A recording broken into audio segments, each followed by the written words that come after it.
So I gained a lot of interesting wisdom from a book, Happier by Tal Ben Shahar, and he illustrates this very nicely. Happiness is a state that we can achieve not by being a rat racer, only striving for goals, and not by being a hedonist, which means people who are hedonists only live in the present, and maybe they can get thrown off by the book The Power of Now by Eckhart Tolle. But Tolle himself didn't say that you should only live in the present.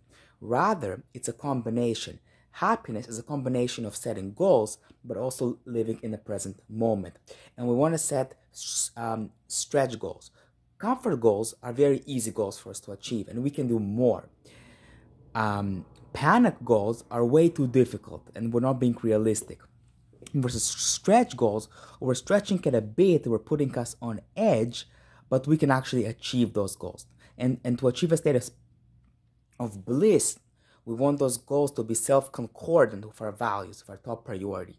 And what's correlated with happiness is not how much money you have, but how much time you spend on things that you value. So we want to have these self-concordant goals based on what's actually important for you. And these goals should be something that's not too easy for you to achieve, but something that you value, something that's important, and putting it a little bit on edge, making it a little bit challenging, but also achievable. And that's correlative happiness. It's being in the moment, being joyful in the moment, savoring the joy, savoring joyful moments, but also setting self-concordant goals based on what's truly important to you, right? And being in the flow state as you try to achieve those end goals. So it's a combination of setting goals and being in the flow state and being joyful, savoring the joyful moments of the present. And another thing that's very important is having happiness rituals. So these are things that make you happy, and also unhappiness rituals should stop. For example, drinking, etc. So happiness rituals can be taking care of your mind through meditation, taking care of your body through exercise, through yoga. There's so many things you can do. Gratitude is great, scientifically proven, as we previously saw, journaling, etc. So really being able to set those happiness rituals and really working hard to achieve them, because these things, of course, are going to take time. Being committed to achieve these are very important, as well as taking time to recover. And this is related to the previous video that I made on the pursuit of perfect.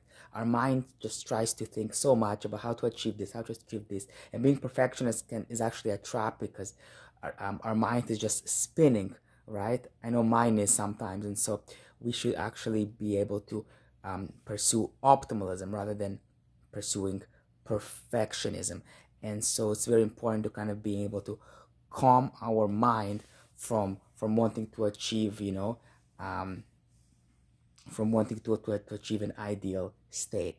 And so it's very important to be able to calm your mind, and knowing that eventually we will get to our goals, but ultimately happiness is achieved via setting happiness rituals and being committed to achieve them, right? As well as savoring the life's joys and really finding opportunities in our life's circumstances, even if there are challenges, as we saw last time, finding the benefits in those events. And so on top of that, it's also very important to be grateful and really appreciating what life has to offer.